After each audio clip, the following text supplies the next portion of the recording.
All right, welcome to our SEC Awards show. Cecil Hurd of the Tuscaloosa News, Pat Dooley, the Gainesville Sun, and we're going to give out our awards now that the season's almost over, not quite over yet. One more game to go, I think. Let's come back on Sunday and do it all over again because it could change. Well, it's just like, and I've launched on this rant before, it's just like my Heisman vote coming before the BCS game, you know, and particularly this year when you're probably going to have, you know, Colt McCoy on one side and Tebow or Ingram on the other, and it would be not, you know, because I will always remember, I got a Heisman vote wrong. Vince Young against Reggie Bush. I said the same thing. I got it. But you know, the funny thing is, I did the best I could, but there was over 100 guys last year that voted for the Heisman before this game, which is just stupid. Insane. If you're watching, stupid. All right, we're going to start out with the Offensive Player of the Year. Actually, we're going to start with the Player of the Year. The Player of the Year in the SEC. And the funny thing is, Cecil, Tim Tebow might not be first-team quarterback in the SEC and might be the Player of the Year. He might be. You know, in some ways, you know, a guy who's had a great year is Ryan Mallett at Arkansas, and is a great pro prospect and a big tall guy. But he's just, I think, before we even get started, you have two SECs this year. You've got the two-team SEC that we're here covering, and you've got 10 other teams that are kind of about the same, with the exception of Vanderbilt. You got 9 other teams, because I thought Mississippi State was a pretty good team by the end of the year. They were all in there. Could all, you know, you could stack them up against each other, and they'd beat each other. You know, you wouldn't have a decisive best worst out of any of them. So a lot of the awards are going to come from the two teams that managed to go 12-0. And, you know, well, I'll give you a great stat, Cecil. The last 2 years, Florida and Alabama in SEC games, 31-1. The one loss was by 1 point. Right. I mean, that's how dominant they've been. Right, and you know, that's part of why this game, and that's not what we're here to talk about, but that's why it's so great, is that you've had two teams in 2 years. You know, there have been SEC championships that weren't that great. You know, Florida's won some of them.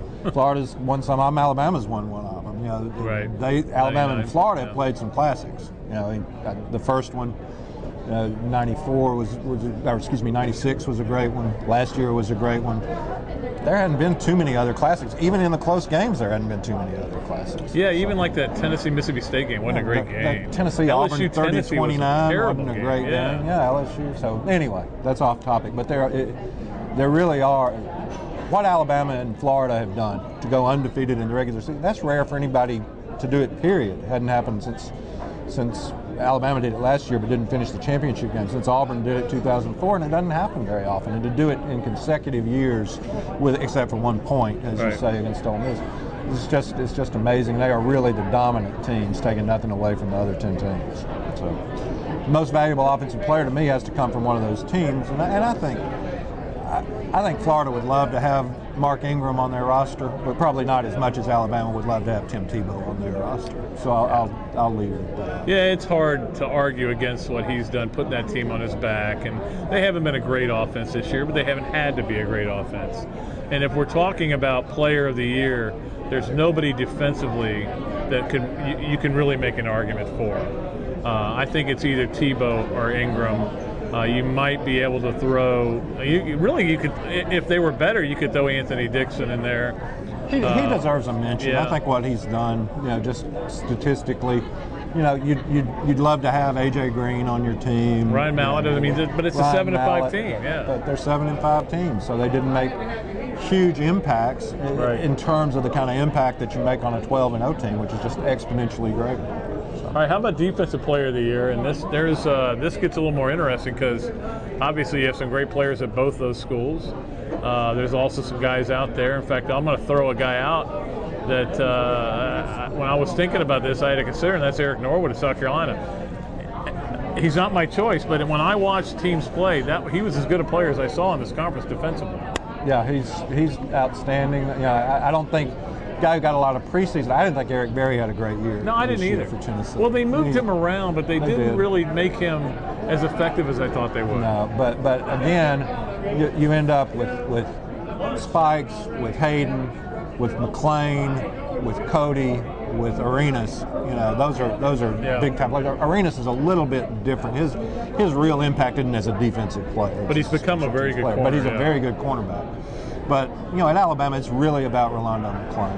And, you know, not only great athlete, and also calls the defenses. And I would have to go with Rolando McClung. Yeah, that's a good choice. And I tell you, it's one thing about Spikes is he missed 3 games this year, and that certainly hurts him. And the eye gouging is going to hurt him in some of the postseason war. I'm going to go a little different here. I'm going to go with Patrick Peterson of LSU. I forgot where he played for a second, because it just seemed like he was in the middle of every play. He was. Every big play. Including in Tuscaloosa. Yeah. When he was out of the game, Julio Jones gets a 75-yard touchdown. And so he's a very deserving. Plus, it was a good year. Eric Berry aside, a good year for defensive backs in the conference, I thought. Absolutely. Hayden was great. Berry became more of a linebacker this year. He did. I thought. He did. And that's what helped them. But I don't think you look at him and say All-American. Next up is Coach of the Year, and it's kind of an interesting dilemma, Cecil, because you got 2 12-0 guys, but the Coach of the Year always tends to be a guy whose team was bad and got better. I just don't see a guy that was exponentially better. I mean, when you look at Chiswick, okay, yeah, they got a little better. They faded down the stretch. When you look at Rich Brooks, well, 7-5 is what we expect out of Kentucky these days. So I really think it comes down, as you were saying earlier, to the 2 guys. Yeah, that one I think you just got to split. To me, it is so tough to go through this league undefeated. I don't think anybody's ever done it and not been the Coach of the Year. Right. 2 guys happen to do it in the same year. I just say you split. There were some other. I think most of the, as you say, whether it's, and some guys who are very good coaches, Spurrier, Petrino. But they did about what you expected them to do. Some guys didn't do what you expected. Les Miles, you could argue, didn't do what he was expected to do. Mark Ricks certainly didn't. You had 3 first-year guys who I thought did for first-year guys did okay. I like Dan Mullen. I think Dan Mullen's going to not be in Starkville too much longer. But again, to stack up any of that against going 8-0 in this league, it just doesn't stack up. No, and I think that you can make here's your argument for Urban is, okay, he had a lot back, but the expectations were ridiculous. He had more distractions than any coach maybe has ever dealt with. I mean, whether it was eye gougings or fines or concussions or all that stuff that went on, even in the preseason. But with Saban, you go, well, you lost your left tackle, you lost your quarterback, you lost so much talent from that team, and just reloaded and went out and did it. So I'm with you. Let's just split it. Here's my gut. Saban will win it. If I had a vote, I would probably vote for Urban because I've been around all the stuff he's had to deal with. But I think you're right down the middle for those 2 guys. It's hard sometimes for guys at the champion, because people don't want to give it to the same. I know Billy Donovan didn't win it. He's never won it. Yeah, he's never won it. He's won 2 national championships. I know. So. Yeah, it's amazing. How about the most surprising team of the year? And it's hard to have a surprising team when your whole league is 7-5. Absolutely. That doesn't. I thought it would have been much easier had Arkansas beaten LSU in overtime. The surprise would be that LSU didn't perform any better than they did. But even Ole Miss, and I don't care. I know they were on the cover of Sports Illustrated. I never bought into Ole Miss. No, I didn't. It was going to be in this. The only reason I bought in a little bit was because their schedule was so easy. All their tough games were at home. But in the end, Houston Nutt is a guy who, when he's not supposed to be good, is good. And when he's supposed to be good, he's not. Yeah. And you saw that in the last game. I think in a large philosophical sense, I think any time that Georgia goes 7-5, that's a little surprising, just because Georgia shouldn't go 7-5. Yeah. That's so maybe that was a surprise, but again, it just speaks volumes about Florida and Alabama, for Florida to come back and run the table, for Alabama to be 12-0, and then for us to sit here and say, well, that's not the most surprising thing that I saw. Yeah, I know. It is amazing, man. And it's funny because Florida's the only team since the expansion of the SEC that's not had a losing record in the SEC and not missed a bowl. So Florida's really as bad as it got at times during Ron Zook, and it still has been a very consistent run. How about best freshman? And I had to think a lot about this because freshmen weren't really big impact players this year. Well, again, at the 2 teams that had the big impact, they didn't play that much. Trent Richardson's a great running back. Actually, he was 3rd on my ballot. But he's not a starter. So then you get into the other teams, and they all had some. If I could pick one athletically, right? Probably Gilmore from South Carolina. Yeah. He's a next level athlete for sure. I thought Bumpus, the receiver at Mississippi State, did some nice things for them. They had a safety. Jonathan Banks, who's 2 picks against Florida for touchdowns. Who's a good player, but again, nobody burst on the scene. Jansen Jackson, I think he burst on the scene in more ways than one. Yeah, he did. But you'd What's like in to your have, wallet? You'd like to have him, but they tended to be guys at positions like that. Defensive backs, and there wasn't Kentucky by necessity had to play a freshman quarterback some of the year, but you wouldn't. He didn't play very well. The 2 guys that I liked a lot were Warren Norman. Now I will say this: when Warren Norman played against Florida, he did nothing. But you saw during the season what he could do, and he ran back a lot of 3 kickoffs for touchdown. But the guy I'm going to go with is Alshon Jeffrey, who was a wide receiver at South Carolina. Again, didn't do much against Florida when I saw him with my own eyes, but during the season, I mean, he's a guy that allowed Garcia to just go throw it up there and I'll go get it. He's going to be a good one. Watch out for South Carolina. If they can get rid of that culture of losing, and they can get guys to buy in and do the work they need to do and not get suspended during the year, their young players are really talented. Yeah, I think you saw some of that against Clemson. I think you did, and they just have to. I think that Georgia game every year is a real mental obstacle for them, and I think if they could do it, they're still not physical enough against Alabama and Florida. No, they're not there yet, but they may get there. They might. All right, the best game of 2009. I think we're probably going to see it tomorrow.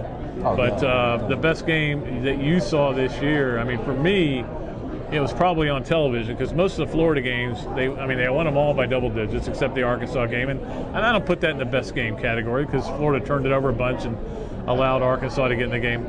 The best game I probably saw was Alabama-Tennessee on TV, and I remember being in the press box in, I want to say Starkville, I believe that was correct, watching that game and with a bunch of people, a bunch of national writers, and just freaking out over what was going on.